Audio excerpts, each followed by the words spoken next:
Welcome everybody. Y'all ready for this? The Hustle. My name is Steve Aramopoulos, and these are my co-hosts. I'm Talia. And I'm Untitled Chapter. You may have heard me on radio, you may have never heard of me at all, but that's okay. Cause y'all gon' learn today. Your whole life was a struggle, had to make it out the jungle. This is a show for you. Welcome to the hustle. Under pressure, never break a fold. Keep chasing your goals until you blow. Now, welcome to the hustle. Welcome back, all my hustlers out there. We back on the Hustle Podcast, episode 13, with a very special guest all the way from Toronto, my man D.O.V. Hello. What's going on? How's it going, my man? Good, man. Just fucking second time in Montreal and enjoying it. You know, I wish I could stay longer, but hey, I'm happy to be here. I know things didn't work out as we planned last night, but next time around, I'm telling you, we're going to have a great, epic moment down here. Oh, hell yeah. I mean, COVID, you know what? Like, COVID, messed things up, but fuck, it doesn't stop us. We keep going, you know what I mean? Whatever. Even if it's just to come out and do, like, a couple little things, who cares? You know, it's just good to get out. What I wanted to know, and I think the viewers are going to want to know, what does D.O.V. stand for? Well, D.O.V. is really just my initials. You know, my full name is David Oliveira Vieira. Okay. But D.O.V. I've always played around with like what the acronym could mean, you know, definition of violence, stuff like that, right?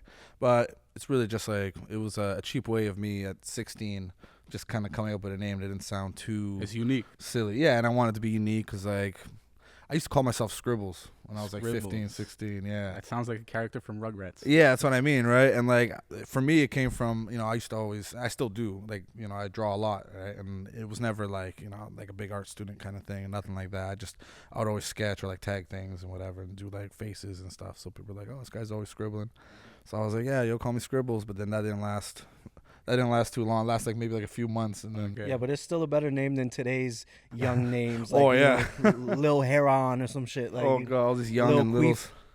Oh my god. Queef. Well, I don't understand, and not to hate on nobody, like, but like you got like two guys in the game right now who are like at the top, who call themselves Baby, and I'm just like, Originality is not where it's at anymore. yo, that would be a fight. That would be a fight back Yeah, in the day. back If in there was the day, another for guy, you know what I mean, using the same name At the as very me, least, a battle. At the yeah, very least. well, we got to battle. We got to, like, you know what I'm saying, or you know, because it's one of those things you can't just go around. Highlander. You There know, can calling only be yourself- one. Exactly. Yeah, it's a hip hop game, man. It's cutthroat. Like, it's changed, but it's still there.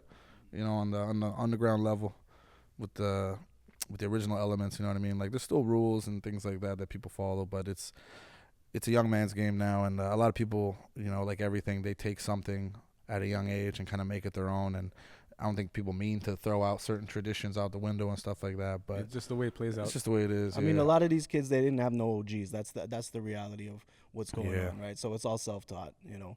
Yeah. And you know, the regionalism of hip hop also is not really around anymore because of the internet. We're all using the same slang. right. We're all kind of, you know, so it's not like it was back in the day That's where right. every region had its own kind of scene and rules and shit like that. It's changed. It's changed a lot, you know. That's damn right, because like I remember, like, when I was a kid, when I was really young, I lived downtown, like Bathurst, Dundas area, Portuguese area, and stuff like that.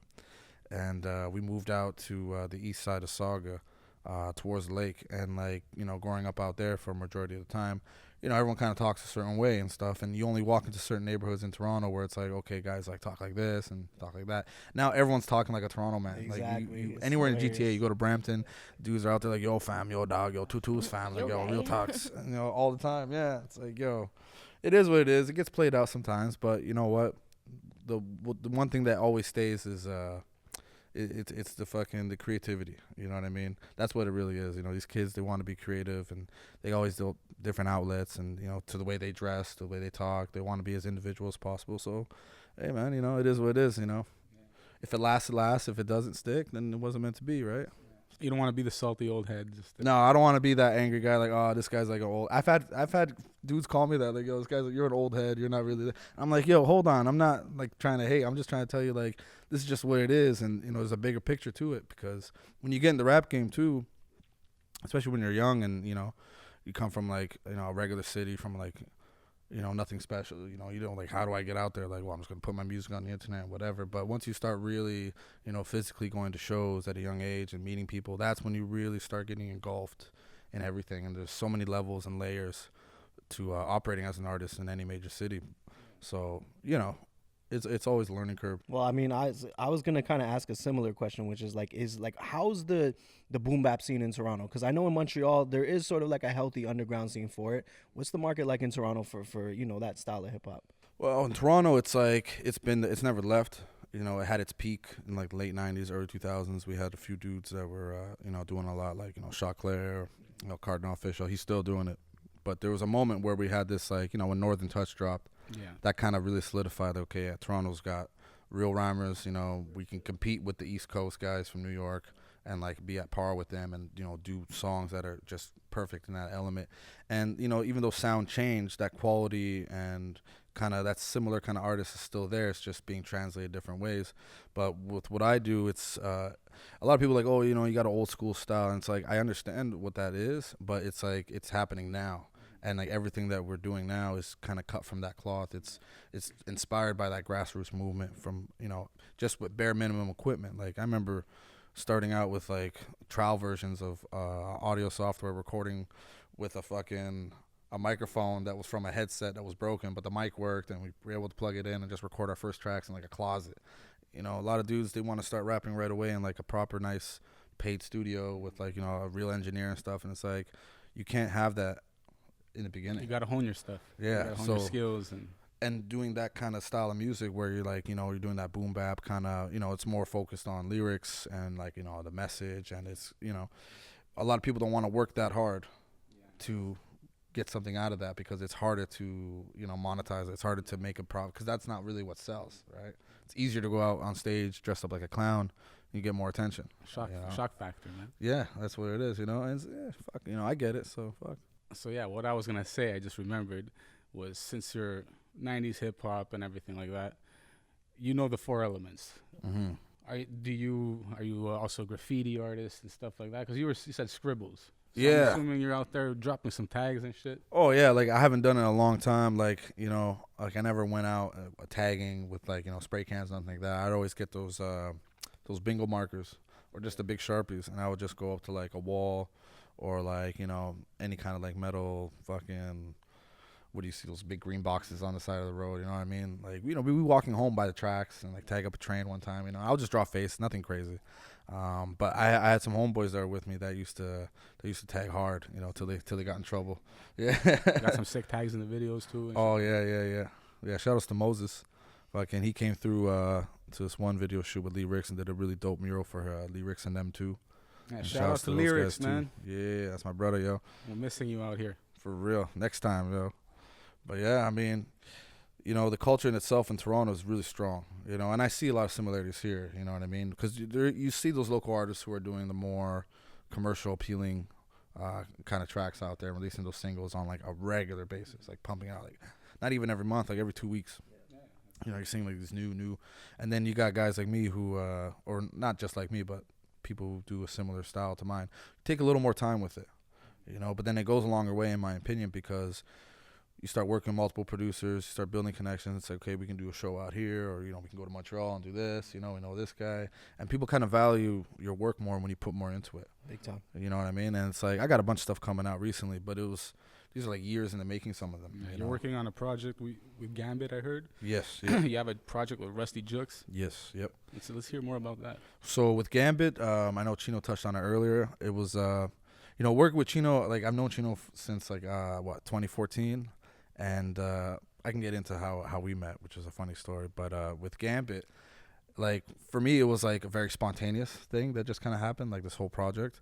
But I know with Chino, it was like he was planning this all in his brain. He might not say it, but I know he had years going because he was already talking to Gambit. Gambit was saying like, I'm trying to get back in. I want to do this. Old time's sake. Let's get some shit going. And Chino saw it in him, so he had us come out to this fishing trip out in Tweed. It was my first time going to Tweed and my first time fishing. Never fished before, and everyone had the Portuguese jokes saying, "Oh yeah, you know how to fish, whatever." I'm like, yeah, okay. And me and Joe ended up actually being partners randomly. We just picked names out of a hat, and it was Gambit. His real name's Joe. Me and Gambit got together, and we're in a friggin' a canoe. And I my first time fishing, I don't know what I'm doing, and I caught a 3-pound walleye and then a 10-pound muskie. Nice. Which apparently, to all the fishing guys, that's not an easy one to catch, and it wasn't easy. But I managed to do it somehow. So then after that, me and Gambit, like he caught one too. He caught like a little 2-pound guy or something like that, a little walleye. So because of the way the competition worked, we were the only guys that caught fish on the first day of a three-day weekend thing. So it was like, okay, we can take a break, let everyone else catch up, whatever.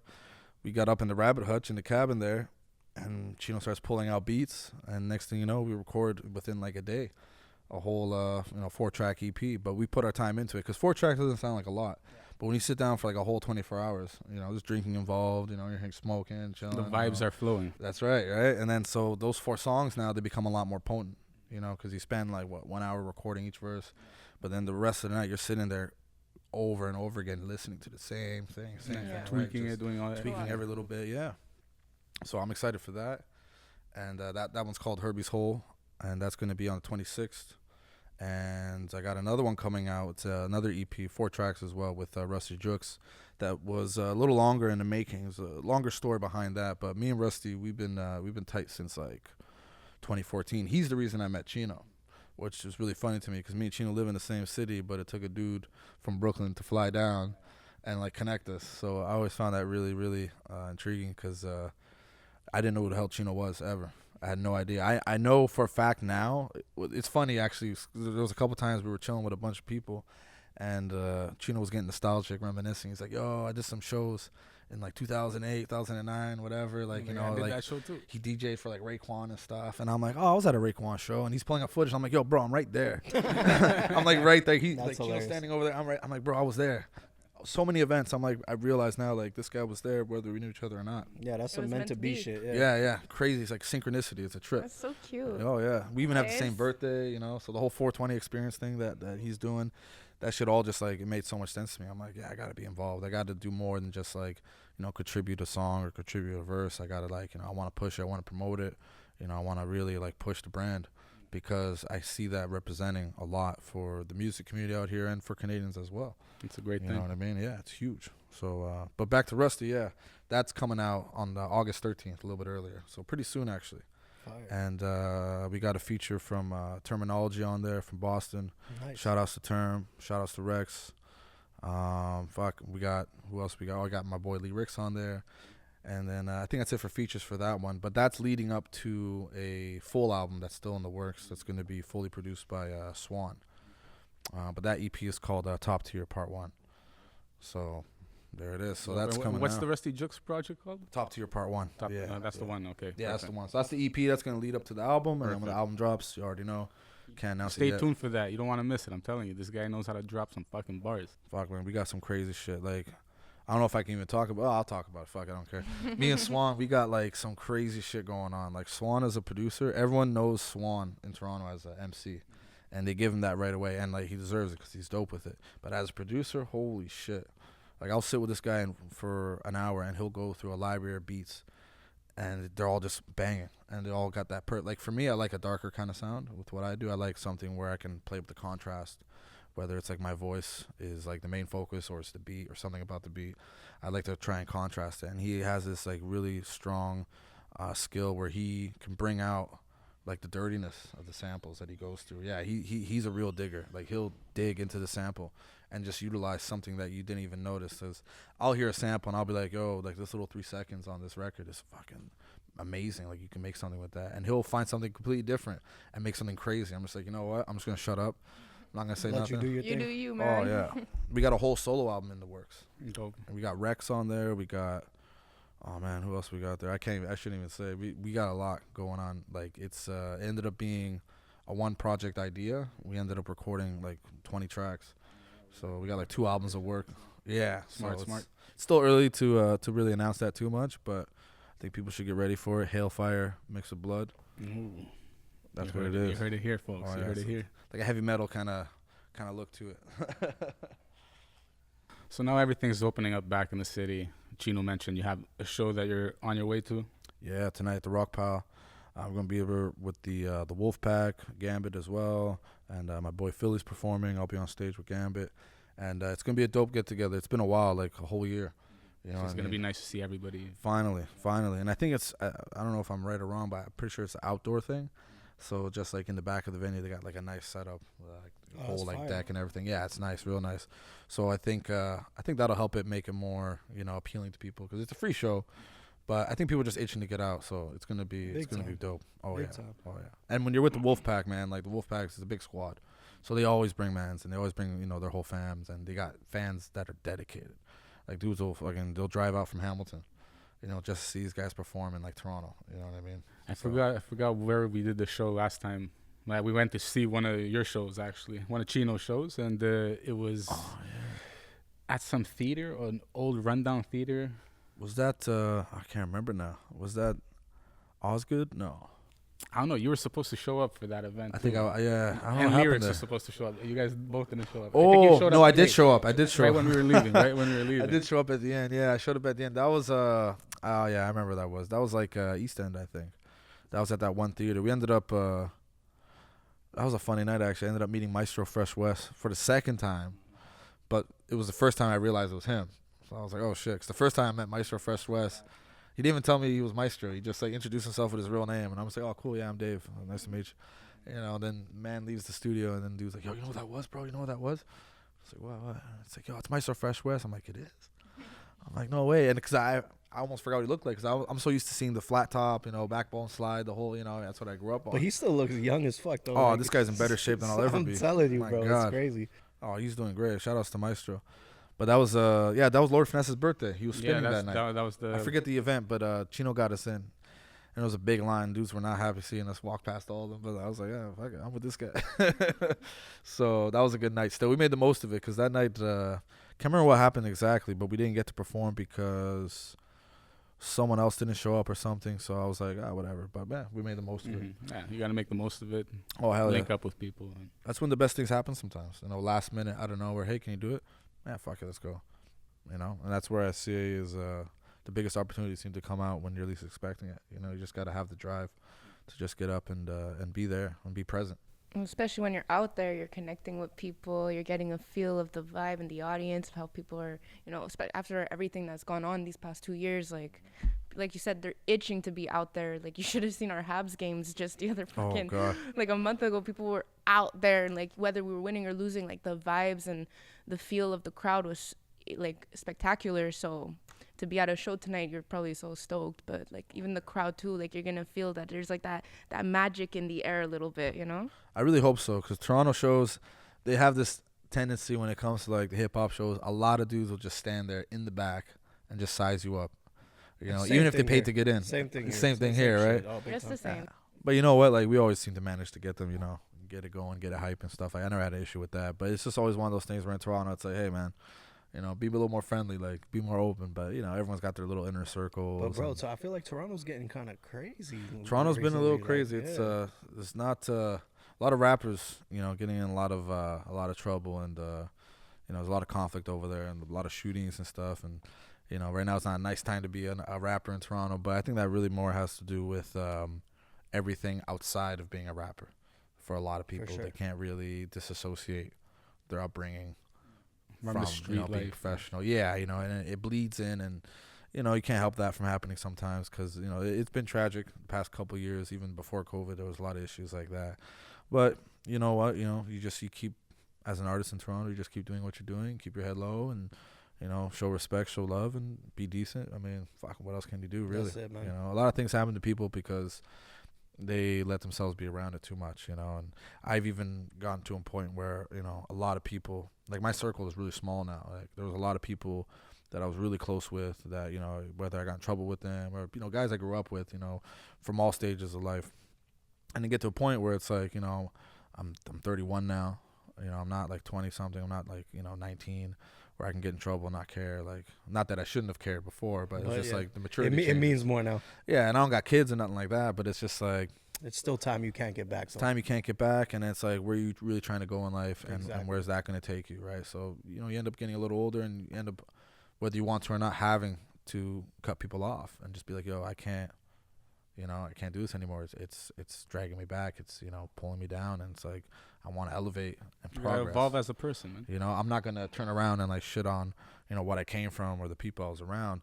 That's always going to be with me, but it's elevating. It's making things better, Like, why are you gonna keep yourself in the same hole and put yourself in that corner? You got to be around people that are trying to do better, because at the end we all have those friends from back in the day too that, bro, they're just gonna be selling weed until they're 60. Like, it's just like, like, and I don't mean like selling like moving units. I mean like these guys are still selling eights and quarters. Yeah, like, like bro, nothing. what are you doing? You've been, you know what I mean? Like, nah, bro, we ain't doing They that. Can't be a also broke say hustler. like you are who you surround yourself with. So if you're with 4 losers, you're that 5th loser. If you're with 3 hustlers, you're the 4th hustler. You know what I mean? So you really gotta be careful where you're Chino putting knows. your time and who you're putting your time into. So, Nice, That's nice right. plug. 100%. you like that one, huh? 100%. Couldn't agree more. It's true. It's true. Especially as an artist, people talk, and you don't want other people to talk for you by their actions, right? Because it's not like someone's not gonna ruin my image because they spoke for me, but it's who you move with. And people watch and they observe and they talk like, yeah, what's the deal with D.O.V? No, don't fuck with him. He rolls with so and so, and those guys aren't serious. Like something like that can happen, right? And Guilty it's like, by association. that's it, right?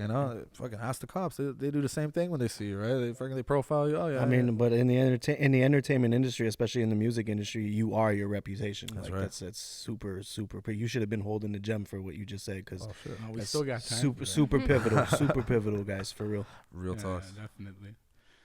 So we have that show coming up. What's the next plans besides the albums and the EPs? Besides the albums and EPs, I plan on. Oh shit, I don't know actually. I always focus on recording. Definitely going to be doing a lot more shows. We're going to be pushing the Hella Trees brand a lot more. Yeah, let's talk about that. Yeah, well, Hella Trees, that's all mainly Chino's thing. Like, he started that out way before I even knew him. But recently, like, he and I had a good talk, and like I'm part of the team now, and so that happened very recently. So right now our main focus is the magazine articles, the interviews, and the doing the vinyls, doing the records, and the collaboration with Honey You Baked, and that's been doing really well. A lot of people have been really hitting that up a lot, and like my main focus is like the music side, and just helping to get artists together, whether it's me and Chino sitting down and like coming up with ideas for specific songs and who we can talk to get on, or who will sound good with so on, so it's just kind of utilizing what we have and the people that we know, and just networking it properly and making something that really brings the best out of the Canadian scene, because we also work with a lot of guys from New York, and we're going to keep working with a lot of the American guys, because like they show a lot of love to us when we're out there. So us kind of bridging that gap really spread the music out further.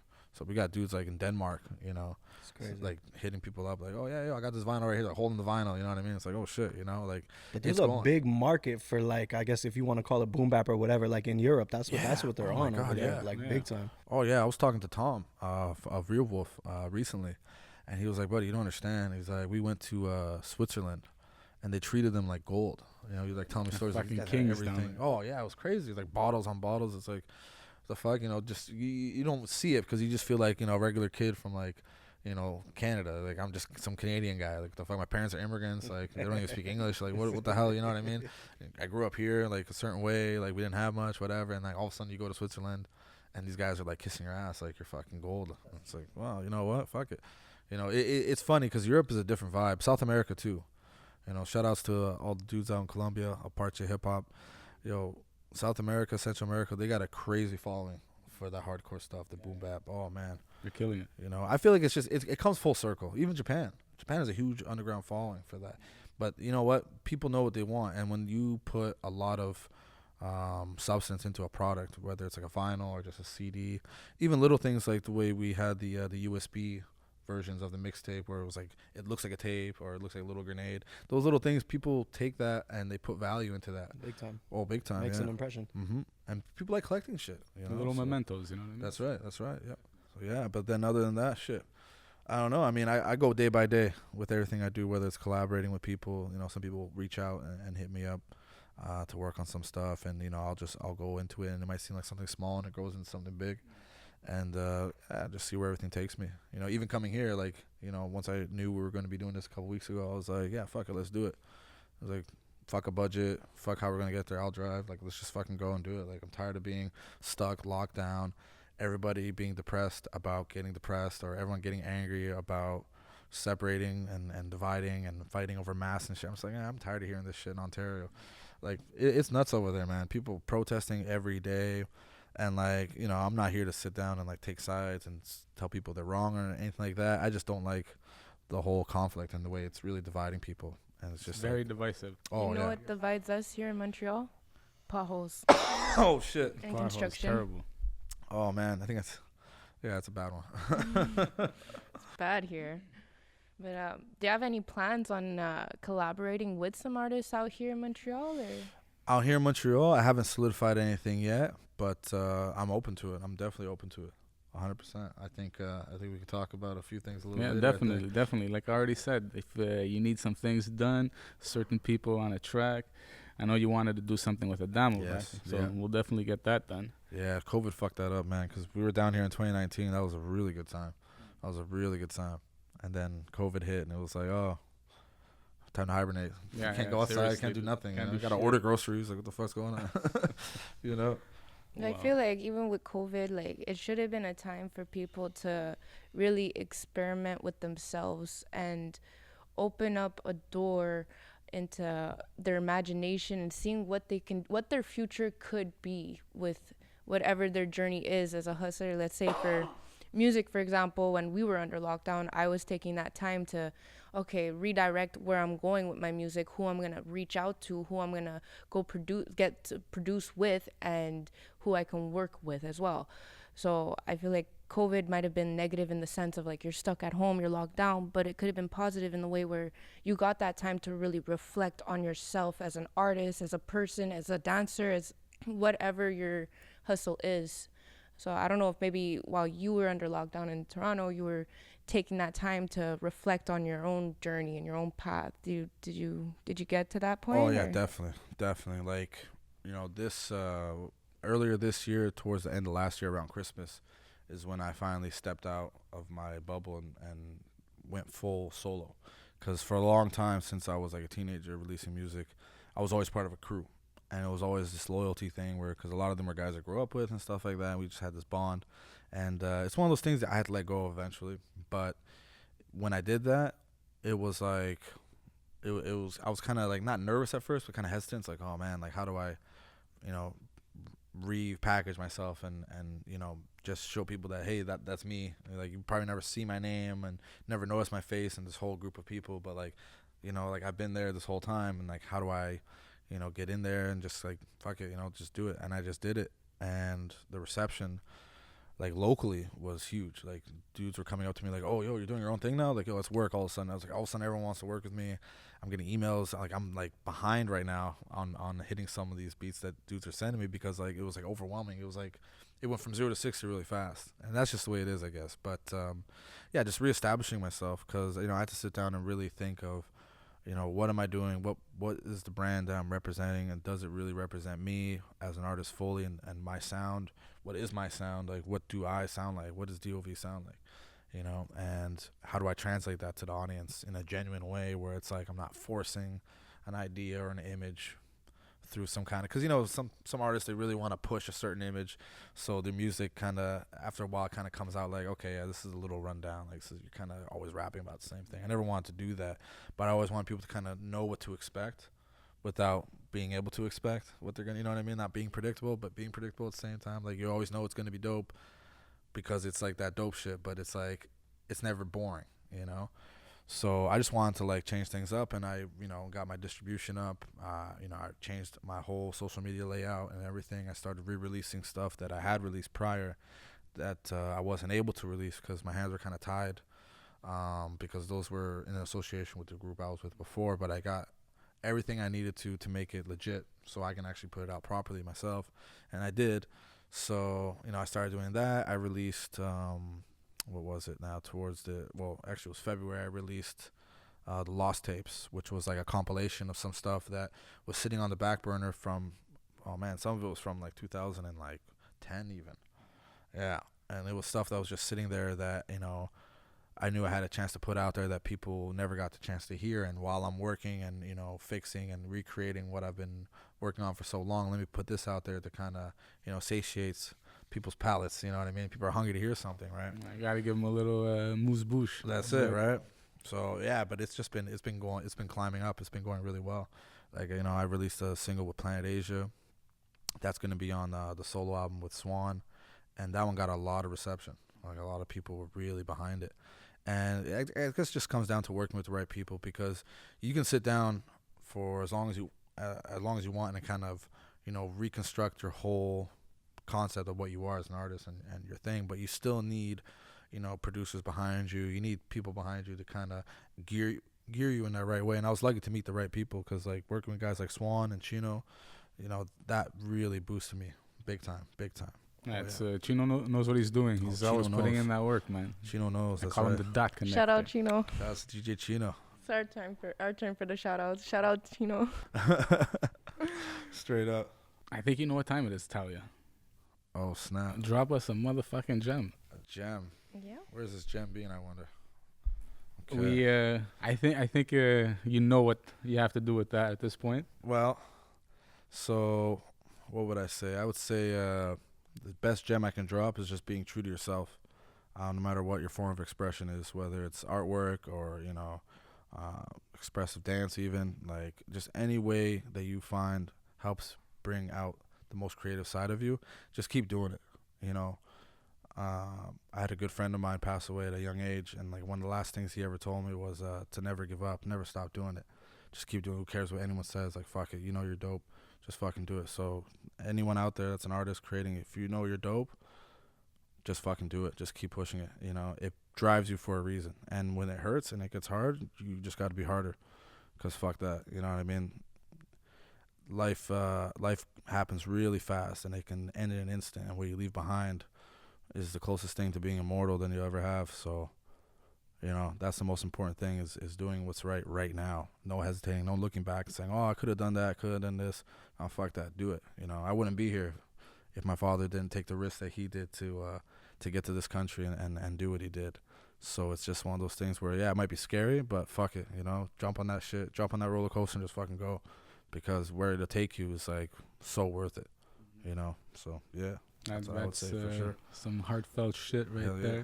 there. I'm starting to love these dropping Gem gem. Oh, this Yeah. is dope. I'm Yeah, telling you, don't yeah. ever stop doing this. This is cool. Yeah, so that thank you very much for that, D.O.V. Thank you for having me. Appreciate it. Where can the Thank you. people find all your stuff? That's right. Yeah, where can we find you? We know we got you on Instagram. We got Oh, you man. on YouTube. Yeah, Instagram, D.O.V official. You know, there's no caps or periods, just D.O.V official. Let's see, if you go on iTunes, Spotify, what do you call it? Tidal, you know, I'm Deezer, I'm on all those. If you search up D.O.V, just like that, D.O.V, it should be easy enough to find. If not, just give me on social media, Twitter, in the Cypher. I don't really mess with Facebook a lot, but I do have a Facebook page under D.O.V as well. But Instagram, I'd say, is what works best. And you'll get all my links on there as well for everything else. And yeah. Perfect. Well, you gotta check the man out, listen to his music. That's right. Go support real hip hop. And thank you very much to everybody watching another episode of the Hustle Podcast. Salute. Salud, cocksuckers.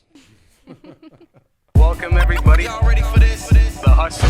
My name is Steve Hermopoulos, and these are my co-hosts. And I'm Untitled Chapter. You may have heard me on radio, you may have never heard of me at all, but that's okay. Cause y'all gon' learn today. Your whole life was a struggle, had to make it out the jungle. This is a show for you.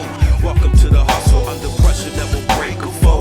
Keep chasing your goals until you blow. Now, welcome to the hustle. Take money, make money, build a future forever. Even in stormy weather, we execute for treasure. The grind is real, you know. Got the willpower, Terrence Howard, hustle and flow. Rain, sleet, or snow, the odds against me for sure. I kick down them doors when they close.